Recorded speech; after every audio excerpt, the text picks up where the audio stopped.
PDA, not something you would link to autism, right? Wrong. PDA, or Pathological Demand Avoidance, is something many people actually link to autism. It can't be officially diagnosed, but it is commonly acknowledged in the United Kingdom. Today we're talking about PDA, Pathological Demand Avoidance. Let's get into it. PDA is most commonly found in children and teenagers. This is because the bulk of people with PDA grow out of it by the time they become adults. PDA has a few names. The other main name for PDA is Pervasive Drive for Autonomy, which is less negative than Pathological Demand Avoidance. Some studies have found that PDA is often used to just a profile of autists. However, it is hardly known in the US and is something I feel that people should know about. I also didn't know that PDA existed until recently. My mom told me about it when we were talking and said I might have displayed some traits of it. I often refuse to do things like brushing my teeth for days at a time, and other things that people find really easy. I'm not saying I have PDA, but I show a couple of traits of someone with PDA. People with PDA are almost always in a fight or flight state. They have extreme anxiety about losing control, and they see people telling them what to do as a way to take control from them. Sometimes, even external demands and things they want to do can cause anxiety. People with PDA not only have reactions to things that others want them to do, but often very large reactions on things that seem small, which confuse many people. Next, what are some characteristics of people with PDA? What makes people with PDA seem different from other people with autism and neurotypical people? Well, PDA is often considered just a subset or profile of autism, so these are some common traits that people with PDA have compared to other people with autism. I may have mentioned a few of these traits earlier on, but I will go into more depth about each of these. People with PDA often resist demands that are considered ordinary by many. PDA doesn't really care about the scale of the demand, just the fact that it is external. This means that oftentimes what people perceive as small demands or asks lead to big reactions. People with PDA often perceive and react to demands that weren't intended as demands. They can often feel pressured when others don't mean to pressure them. Almost any external demand has a chance of anxiety and setting off a reaction. People with PDA respond best to personal motivation and motivation that comes to themselves. However, it can be often hard for them to find that motivation, and sometimes they have trouble doing the things they like and want to do.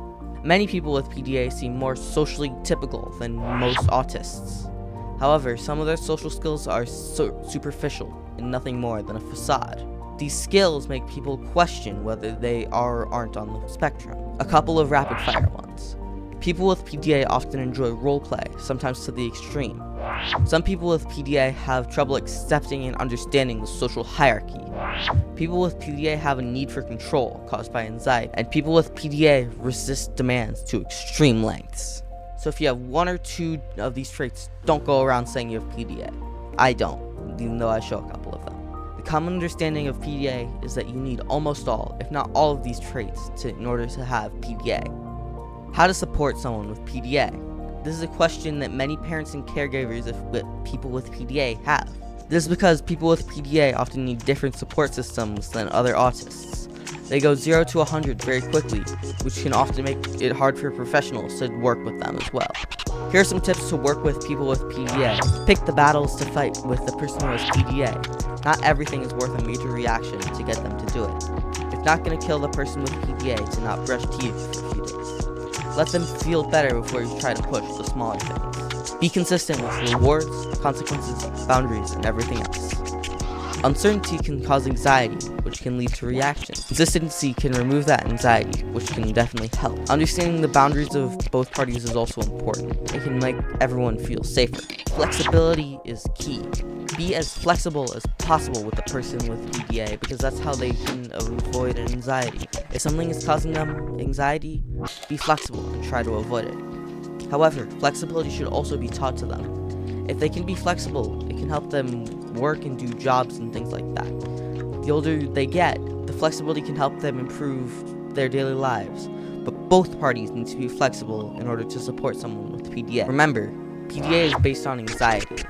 Recognize anxiety and stop demands.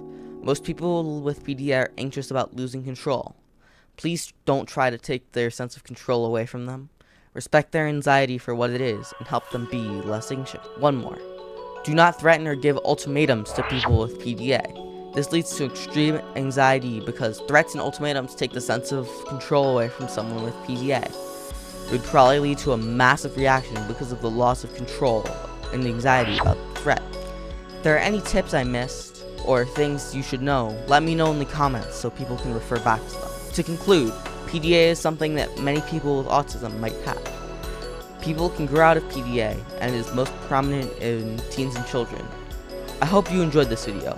If you want to learn more about PDA, check out our article on our website, autistsforchange.org. If you think our mission is interesting, contact us about it.